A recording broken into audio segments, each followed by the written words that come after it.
Em toda negociação, em qualquer conflito, existe um ponto de ruptura. Um momento em que a resistência não é vencida pela lógica, mas ela simplesmente se dissolve por pura exaustão. O que vamos fazer aqui é decodificar esse colapso da decisão, revelando como a fadiga mental é talvez a arma de influência mais subestimada e poderosa que existe.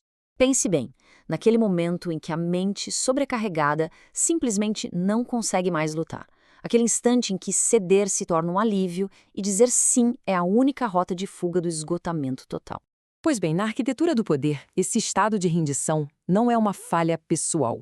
É uma vulnerabilidade do sistema. Uma condição que pode ser, e acredite frequentemente é, deliberadamente induzida. E para dominar essa estratégia, é preciso entender a ciência por trás da capitulação. O princípio fundamental disso tudo é conhecido nos círculos de inteligência comportamental como esgotamento do ego, ou ego depletion. A pesquisa de um psicólogo chamado Roy Baumeister revelou uma verdade crítica. O nosso autocontrole não é infinito. É um recurso que dá para medir e que, principalmente, se esgota. Cada decisão, cada ato de resistência vai drenando essa reserva de energia mental. E isso deixa a mente totalmente exposta. Uma boa analogia é pensar na força de vontade como um músculo. Quanto mais ela é usada, mais ela se fatiga.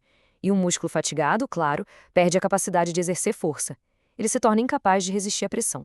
O que isso significa na prática? Bom, uma mente com as reservas cheias tem alta resistência, autocontrole, clareza. Já uma mente esgotada, essa tem baixa resistência, busca atalhos e se torna perigosamente suscetível à sugestão. Nesse estado, a mente para de analisar e só busca o caminho de menor esforço, a proposta do outro. Então, saindo da teoria, a gente entra no arsenal tático. Sim, existe um manual de jogadas, um protocolo preciso desenhado especificamente para induzir o esgotamento cognitivo em um alvo.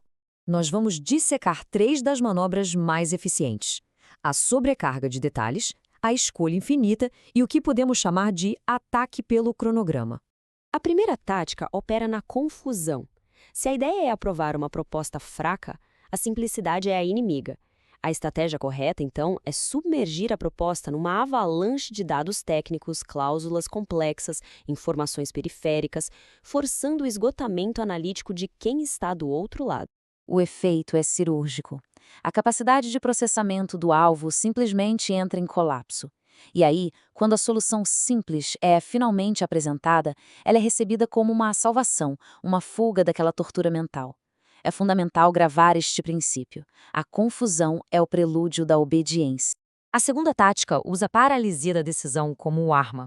Apresentar um excesso de opções é uma forma bem elegante de drenar a energia mental, forçando o alvo a gastar recursos preciosos em distinções que, no fundo, são irrelevantes. É só forçar a comparação entre propostas com diferenças mínimas, como essas que a gente vê aqui na matriz. Depois de um período de análise exaustiva, o cérebro literalmente implora por uma resolução. É nesse exato ponto que uma sugestão direcionada é aceita, não pelo mérito dela, mas como um jeito de encerrar o fardo cognitivo. A terceira tática é a mais primal de todas, porque ela usa a nossa própria biologia contra nós.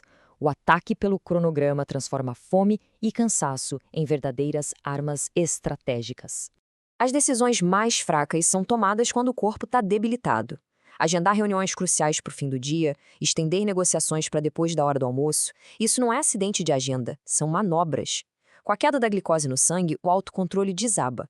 É simples, um corpo exausto não consegue sustentar uma mente resistente. Quem controla o ritmo biológico, controla o resultado. Mas entender esse arsenal não é só sobre obter vantagem, é fundamentalmente sobre defesa. A consciência sobre essas táticas é a primeira camada de blindagem nessa arena cognitiva. A filosofia por trás disso tudo é de uma simplicidade brutal, quase cruel. A resistência é uma função da energia. Se a bateria do oponente for drenada, a luta acaba e a conformidade começa.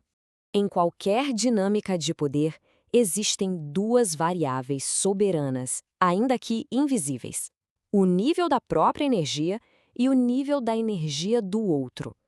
O gerenciamento desses 2 fatores muitas vezes supera qualquer argumento lógico.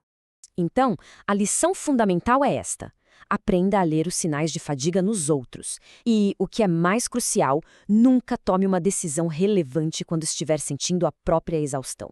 Saber quando pausar, quando recuar e reenergizar, essa é, muitas vezes, a jogada mais inteligente. A questão que fica é, em quais outras arenas da vida a gestão da energia é a verdadeira chave para a vitória?